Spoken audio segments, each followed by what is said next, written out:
नमस्कार साथियों, आप सभी का एक बार फिर से स्वागत है मेरे चैनल विद्यार्थी में। और मैं आपके लिए फिर से एक और फिजिकल साइंस का प्लान लेके आया हूँ, जिस प्रकार से है, जिसका प्रकरण होगा आज उत्तोलक। सबसे पहले आपने दिनांक कक्षा वर्ग वादन समय विषय व प्रकरण की इस प्रकार की एक सारणी बनानी है, जिसमें आज जो प्रकरण है वो उत्तोलक है। उसके बाद आ जाएगा विद्यालय का नाम, फिर सामान्य उद्देश्य, उसके बाद आ जाएगा विशिष्ट उद्देश्य। विशिष्ट उद्देश्य में ज्ञानात्मक, अवबोधात्मक, अनुप्रयोगात्मक और कौशलात्मक उद्देश्य। फिर आता है आपकी सहायक सामग्री। उसके बाद आता है पूर्व ज्ञान। छात्र उत्तोलक का सामान्य जानकारी रखते हैं।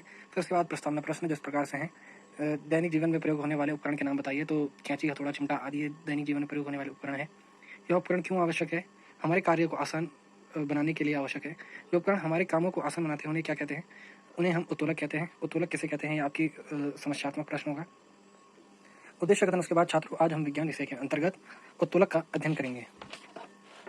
उसके बाद आपने इस प्रकार की एक सारणी बनानी है, जिसमें कर्म संख्या, शिक्षण बिंदु, अपेक्षित व्यवहार, परिवर्तन, शिक्षण अधिगम, परिस्थिति व शिक्षण विधि व मूल्यांकन होगा। पहला शिक्षण बिंदु होगा उत्तोलक, जिसके विकासात्मक प्रश्न इस प्रकार से हैं। सरल मशीन को विज्ञान की भाषा में क्या कहते हैं? तो उत्तोलक कहते हैं। उत्तोलक को परिभाषित कीजिए, तो ये आपका स्पष्ट उत्तर हो जाएगा।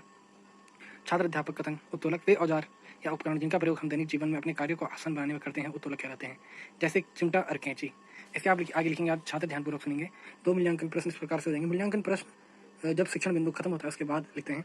तो उत्तोलक किसे कहते हैं? उत्तोलक के उदाहरण दीजिए। और ये शिक्षण विधि जो जिसके आगे प्रश्न उत्तर है वहाँ बराबर वहाँ पर आ जाएगा प्रश्नोत्तर विधि। और उसके नीचे आप कोई भी कैंची या चिमटे का चित्र बना के बना सकते हैं। उसके बाद आता है दूसरा शिक्षण बिंदु, उत्तोलक के मुख्य बिंदु। इसके विकासात्मक प्रश्न ये है, कैंची कैसा उपकरण है? तो कैंची सरल मशीन या उत्तोलक का उपकरण है। इसके मुख्य बिंदु कितने हैं? ये स्पष्ट हो जाएगा। तो छात्र अध्यापक कथन में इसके मुख्य 3 बिंदु होते हैं, आलम, आयास तथा भार। आलम एक स्थिर बिंदु जिसके सापेक्ष मशीन को घुमा सकते हैं।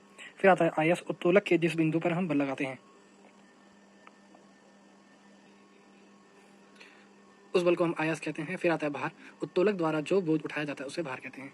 इसके दो मूल्यांकन प्रश्न इस प्रकार से हो जाएंगे, आलम किसे कहते हैं, वो आयास किसे कहते हैं। इसके बाद तीसरा शिक्षण बिंदु, उत्तोलक के प्रकार। तो विकासात्मक प्रश्न इस प्रकार से होंगे कि कैंची को जिस भाग से हम पकड़ते हैं उसे क्या कहते हैं? तो उसे हम भार कहते हैं। आलम, आयास, भार की स्थिति के आधार पर उत्तोलक कितने प्रकार के, आपका स्पष्ट उत्तर हो जाएगा। प्रथम वर्ग उत्तोलक वे जो आलम, आयस तथा भार के बीच होता है। द्वितीय उत्तोलक वे उत्तोलक जिसमें भार आलम तथा आयस के बीच में होता है। तृतीय उत्तोलक जिसमें आयस आलम तथा भार के बीच में होता है। इसके अगले पेज में आ जाएगा आपका श्याम प्रसार। श्याम प्रसार में आपको एक ब्लैक चार्ट चिपकाना है, जिसमें दिनांक कक्षा वर्ग वादन की एक सारणी बनाओगे, जिसमें प्रकरण है हमारा जैसे उत्तोलक। और सभी उस ब्लैक चार्ट में आपने सभी मूल्यांकन प्रश्नों के उत्तर लिखने हैं। लिखित एवं निरीक्षण कार्य। छात्र अध्यापक छात्रों को स्वयं प्रसार उतारने का निर्देश देकर स्वयं कक्षा का निरीक्षण करेगा। उसके बाद आता है गृह कार्य। अति लघु उत्तरीय में सरल मशीन को विज्ञान की भाषा में डेडेस कहते हैं। उत्तोलक का उदाहरण डेडेस है। लघु उत्तरीय प्रश्न, इसके बाद दीर्घ उत्तरीय, इसके बाद आप संदर्भ पुस्तकें मेंशन कर सकते हैं। ऐसी और वीडियो देखने के लिए मेरे चैनल को सब्सक्राइब करें, लाइक करें। Thank you.